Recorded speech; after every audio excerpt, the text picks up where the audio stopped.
how long you can bid for that particular bedroom. They may consider the child a whole person from the age of 10. That waiting time will affect you which band they put you in.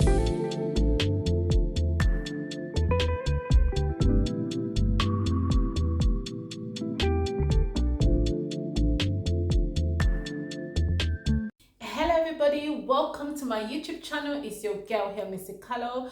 If you're new to my channel, I do house renovation, cooking, lifestyle, fashion, beauty, reviews. And today I'm going to let you know that I do much more than that. I'm actually an advisor. I work as an advisor in the council. I'm a first contact advisor in adult social care. So I work advisor in a council in adult social care. Because I've been working for the council for over 5 years, guys, I've got so many experience within the council. I worked for Redbridge Council, if you know the borough of Redbridge. I worked for Camden Council, if you know the borough of Camden Council. So I worked within building control department in Redbridge, and I worked for legal deeds. When it comes to people bought their property, the council property, dealing with the paperwork, that was in Camden Council. So if you're new to my channel, you're welcome.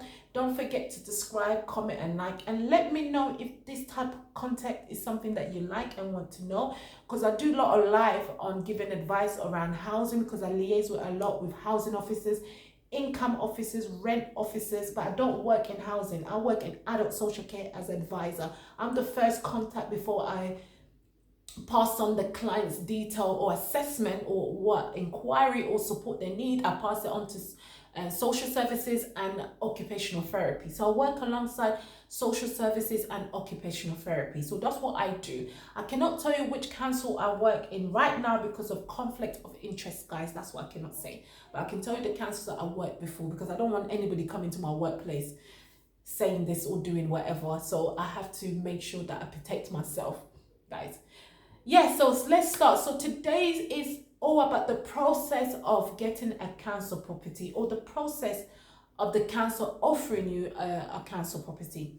As you know, in the UK, they've got a shortage of council property because the government is not building enough council property because of the funding. They're not being funded a lot. The council, basically, they're not really getting the right amount of funding to invest in more property. And the council property that people are offered and start to live in, they get to buy it. So you've got the right to buy. If you want to know more detail about right to buy, you can Google it, YouTube it. I don't know much on that. So if you're interested in buying your council property, there's plenty of information out there on Google or your council's website, or you can even YouTube it, it will come up. So a lot of people have been buying their property and the government hasn't been reinvesting or replacing their property that is being bought.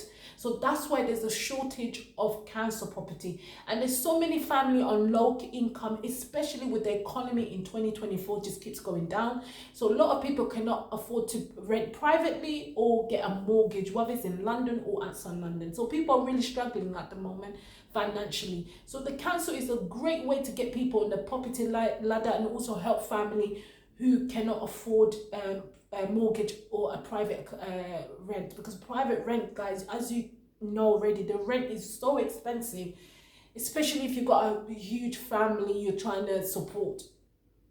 So guys, I'm going to share with you the knowledge that I have gained throughout the years of working within the council and liaising with housing officers. So if you want to get yourself a council property, this is the first step you need to do. If you have not registered, you need to check the borough that you live in. You need to check and go on their website. For example, go on Hackney website, go on Google, write Hackney Council registration, or to register for council property. So you can write Hackney Council to register for housing, council housing, or to be on the registration, how to register in council property in Hackney. Whatever you want to write down, just make sure you have council, the name of your council basically, and just write registration council homes or council houses, and it should give you the page where you can register to be in the council property. Now, in order to register to be in the council property, you need to have some sort of connection. The council call it connection. So the connection can be family that lives in that borough. It can be you work in that borough, or you've been living in that borough, or you care for somebody in that borough. Maybe you're a carer and you care for somebody in that borough. You need to have some sort of connection, and it depends what the council is looking for when it comes to their connection, what would they consider as connection. So that's why it's very, very important, guys, to go on their website and read before you apply and see if you'll be accepted. Because if they reject you, they're going to reject you based on the connection that you have with them. I hope the first stage of registering with the council makes sense, to be on their waiting list. And another way you can be on the waiting list, if you go to the council, if you're homeless. Now, I'm going to speak on quickly on the homeless procedure. Let's say you're living with family, you're living with friends, or you're about to be evicted. You found a property yourself, and let's say housing benefit was supporting you within this property that you found yourself, or you wasn't getting any housing benefit, but your income has gone low, you're working part-time, or you don't have enough funds to go and to find another private accommodation. So you need to get some sort of eviction notice. So if these people that you're living with don't own the property, they're not landlords, they don't own the property, they're not letting it out, they're not renting it out as landlord, they're just simply family and friends you're staying with, they can write an eviction notice, guys. They'll say the reason why they don't want you in the property, probably how long you've been in their property for, and the reason why they don't want you in that property. You get the notes which will have their names, their address, and their telephone number. You take it to homeless prevention team. Now, homeless prevention team depends on the borough. Normally, they have 56 days to investigate your homeless application form to see if they've got duty to rehouse you and support you finding somewhere temporary or permanent in some cases. So you take that note and you give it to the council. They're called homeless prevention team. If you have a landlord, the landlord has to take you to court. Remember, during that 56 days when they investigate, when let's say family or friend evict you, they will know, the council will know that property does not belong to that family member, or it does not belong to that friend. They'll know if they're renting it, it's a council property, or if it's a housing association. They will know that because they will do investigation. Who's the landlord or who owns that property? Okay, so that's why family and friend can just write you an eviction notice. Now with the landlord, they can't do that. They'll be investigated during the 56 days, so they have to follow the court procedures. There's a process they need to follow. So if you've been evicted and you got this property on your own, maybe housing benefit or helping, or there wasn't, but your income's gone low, you need to get the landlord to take you to court. But you wouldn't really need to attend the court hearing. No, the landlord will go to court, pay the necessary fee, and start the process of evicting you. It's called Section 21. The landlord will give you Section 21, and it takes a while to be evicted. Sometimes it can take you 1 year. Some people take them 2 years to be evicted. And then every letter the landlord gives you, you go give it to the homeless prevention team that deals with anybody that is facing homeless. You give it to them and you listen to exactly what the homeless prevention team will tell you. If they tell you stay there, wait for the next letter, you stay there and wait for the next letter. And then on the day the bailiffs come, when the landlord goes to the court, they give him a bailiff's letter to give it to you when he's allowed to come and get the key off you and lock the door. That's when you call the homeless prevention team or you go there. Whatever instruction they gave you, you must not leave that property until the bailiffs come and get the key off you. So in the meanwhile, you need to find places where you can store your item. Some people get rent storage places, warehouse, or store their stuff at family or friend's house while they wait for the bailiffs to come. Please don't leave it last minute, because as soon as the bailiffs come, you should give the key and leave. And then some people, they'll be put on a registration to bid. Some people may be given priority when they're homeless. Now, what is the process of getting the council property? So we spoke about being on the registration And also, becoming homeless can put you on a registration. When you go to the council to help you when you're about to be made homeless, they can put you on a registration if you're not on the registration in that way. But if they don't do it that way, just make sure you register as well. If your council, once you're made homeless and they set a duty to you, they have not put you in a registration to bid, please register. If not, normally though, if they accepted your duty, they should accept you to bid. Yeah, but always check with the council. With the council, it's always good to double check with them. Even when you finish watching my video, guys, you need to go on your council and double check. Now, what I'm about to tell you right now, guys, is very, very, very important. This will help you to know when to challenge the council. This will help you to know what position you're in. This will help you know your priority. This will give you some sort of clue how long you're going to wait for a council property. It's called the allocation scheme / allocation policy. In most websites in the council, they call it allocation scheme, which is their policy.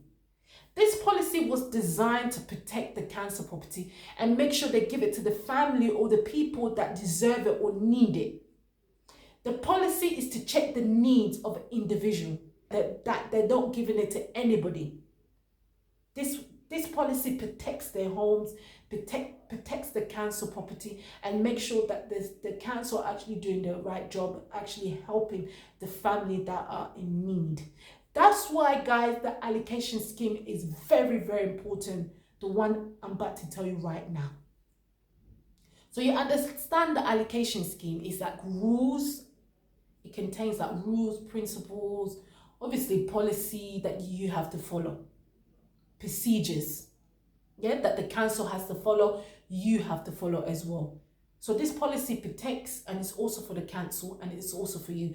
That's why it's very important, because when the council assess you, they assess you through the allocation scheme. When they reject you through the allocation scheme. This thing I'm telling you right now is very, very important, guys, to read it. It's available for everybody on their website. The only bad thing I have to say about the council, they never let you know about this, so you don't know. They should be telling the resident about the allocation scheme, but I don't know why they don't tell you this. But it's important to know it, and that's why I decided to do this video, the process of the council property, to help many people in the UK to understand and know this. So how do you get the allocation scheme or the policy? You'll go on Google, you'll write Hackney Council allocation scheme on Google search, and it should come up as a PDF, or it will come up, the page of Hackney Council's page will come up. You click on that page, it opens, you read through, and you find the link of allocation scheme. Or it will just come up as a page, as a PDF. It's always a PDF. Sometimes you'll have 30 pages, sometimes you'll have 133, it depends. Now, guys, once you have found the allocation scheme of your council, you really need to sit down, relax, have a wine glass if you must, and read. Because there's no way you can challenge the council without reading this, because they're going to reject you based on the allocation scheme.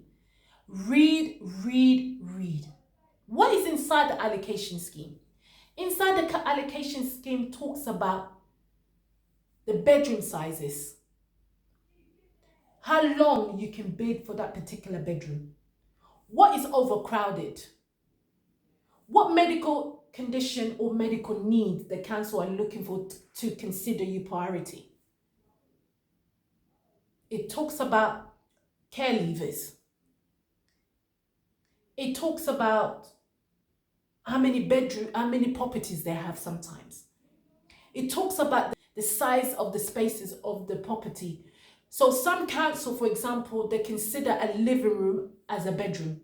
And they will say that in the allocation scheme, why they're considering the living room as a bedroom, considering the size.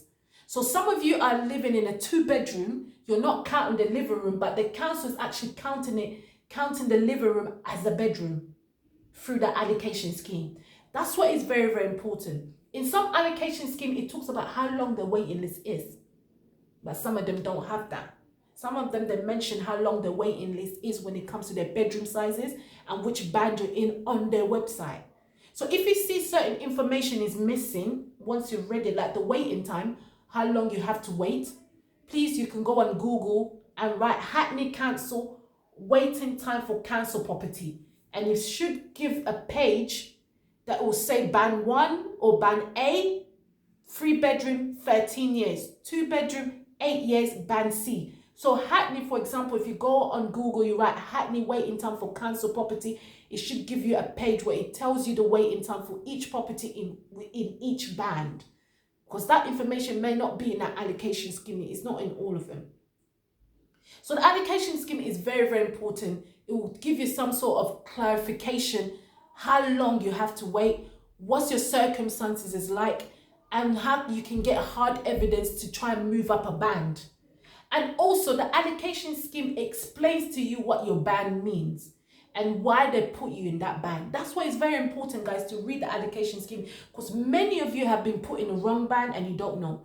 And the only way to challenge them to be in the right band is to read the allocation scheme and see how they assessed you to put you in that band in the first place, or that point, because some people goes by points, why they've given you 240 or 40 points. It will tell you through the allocation scheme.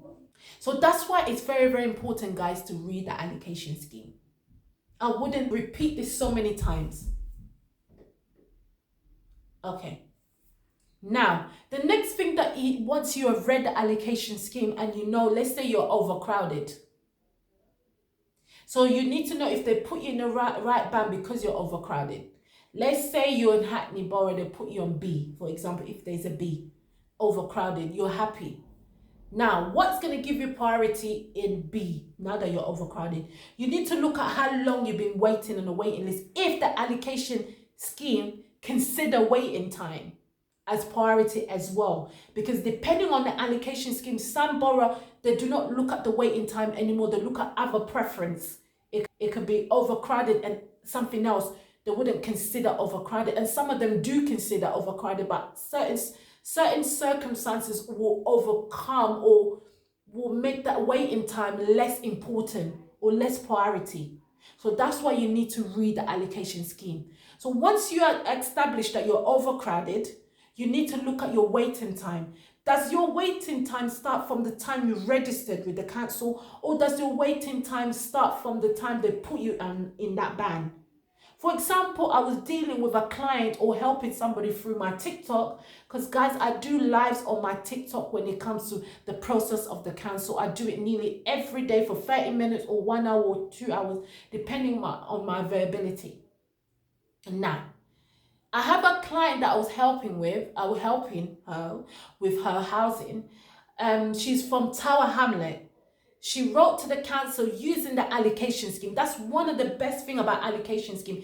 When you write to the council, it's good to use it as guidance and use it against them when you feel that they have not assessed you properly. You're using it as evidence why they have not assessed you properly. She was in band C, so she wrote to them saying, I am overcrowded, and this is what you're saying overcrowded means. Now, I told you in the allocation scheme, guys, it explains you what medication and medicational needs are, or medication condition and needs are, and overcrowded, what it means to each borough, what does overcrowded means.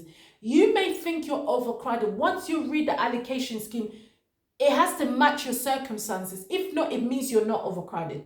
For example, in the allocation scheme, it might talk about the age of the children to be considered overcrowded, the sex of the children, and how many children and how many bedrooms you have, for them to consider you overcrowded or severe overcrowded, depending on the council.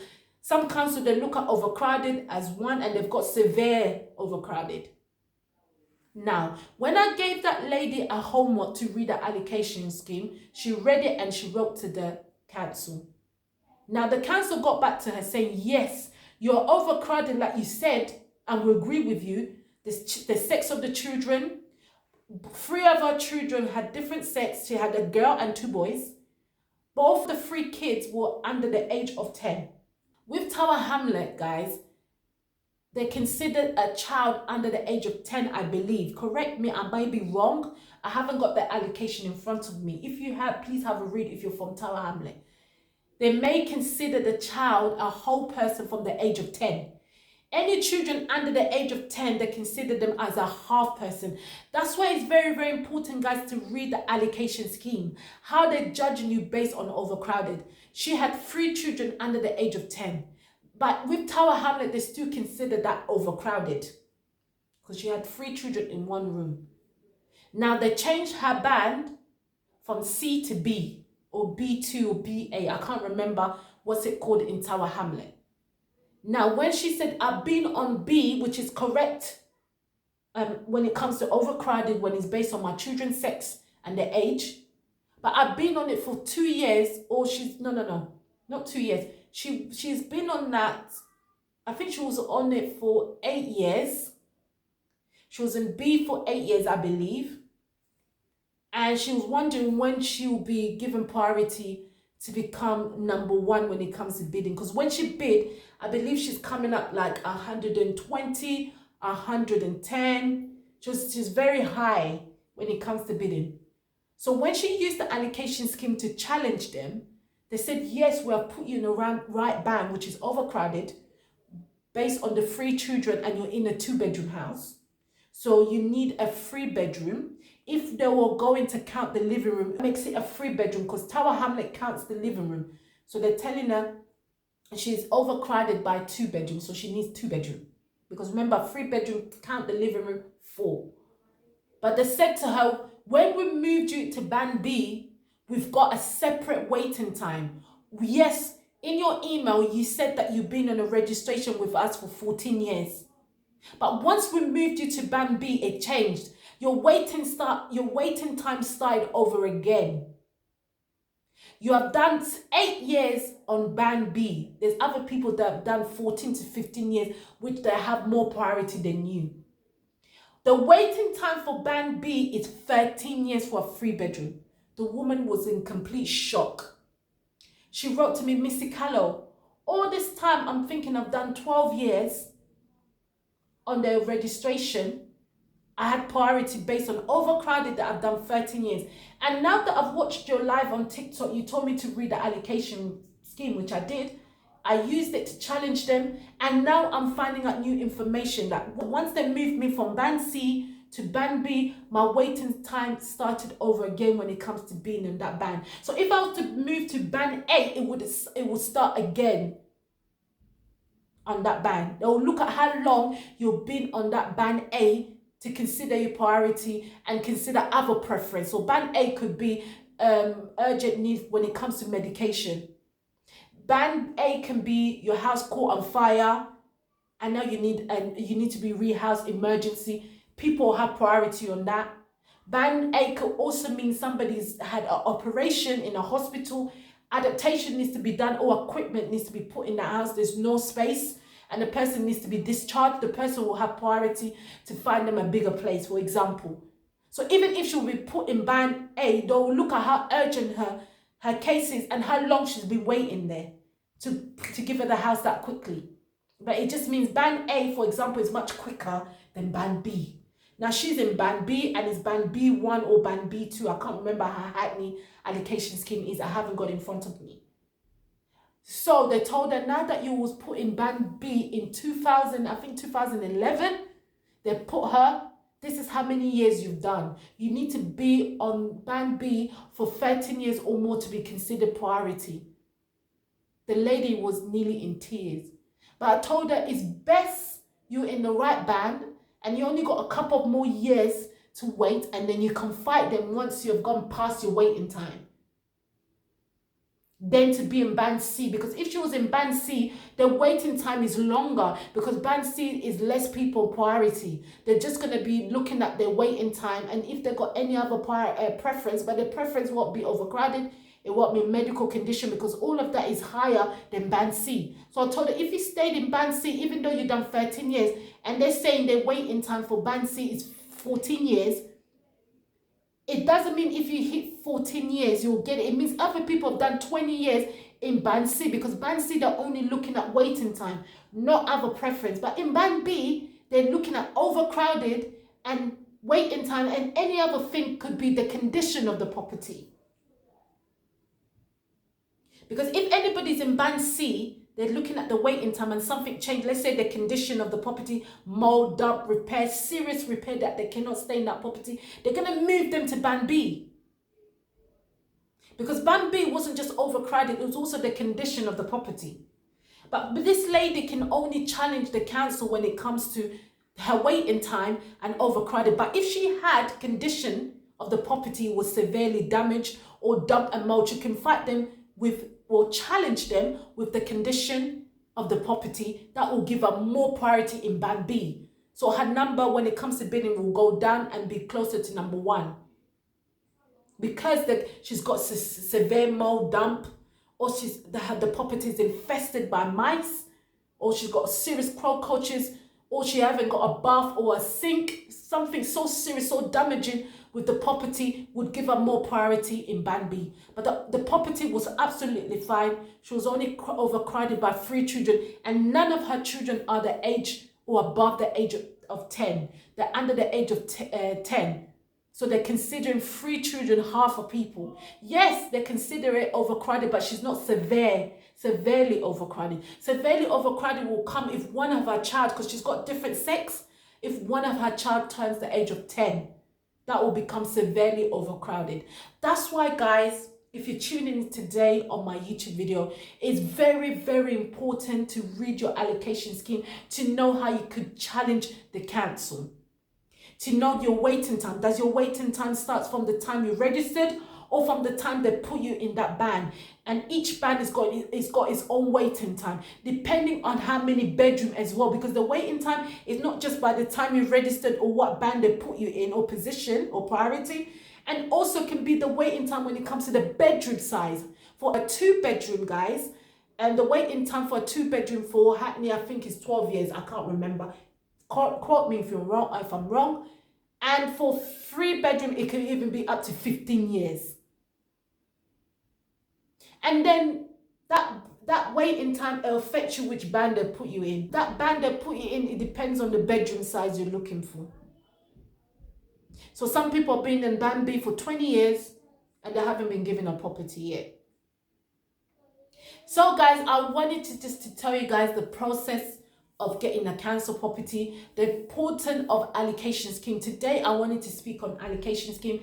It's very, very important to know, to call the council as well, to make sure that if you have done 14 years, that you're thinking you have done.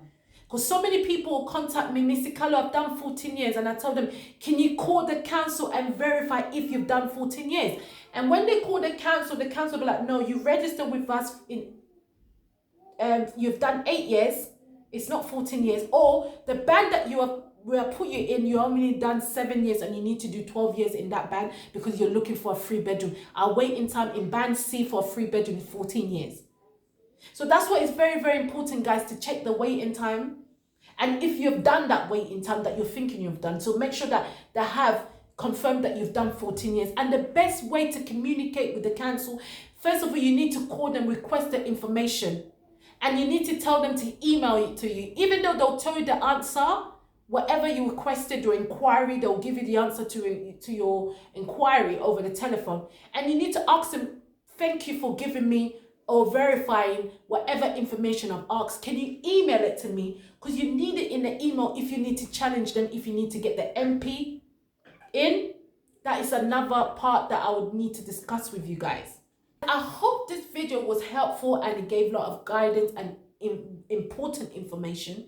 If you're interested in this type of content, this type of information about the process of the council, please comment below and I will continue.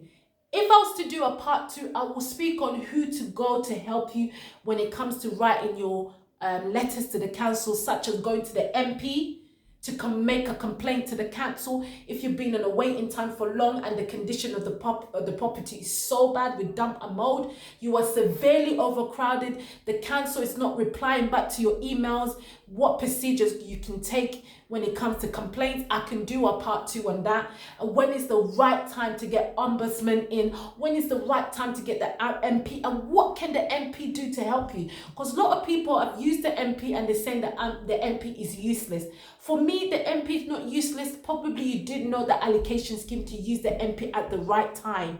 The MP has to be used at the right time, and you need to tell the MP what information you want them to write to the council. The MP is there to support when it comes to admin. I don't want to go into detail about the MP. I want to go into in part 2. I want you guys to comment. I want to see how successful this video will be. I will see if it's so successful, guys. I'm getting a lot of view and comment, and I'll do a part 2 when to bring in the MP. Who is the MP? How did the MP help you when it comes to the council and getting a council property? When it comes to homeless being rejected, and the procedure of making a complaint to the council when they're not responding back or you're not happy with their response. I hope this video helped you guys.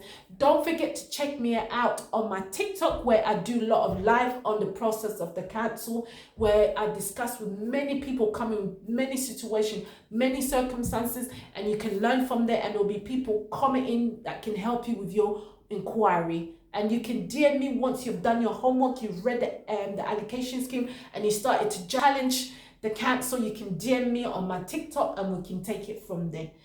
Guys, I come to the ending of my video. I hope you enjoyed this video.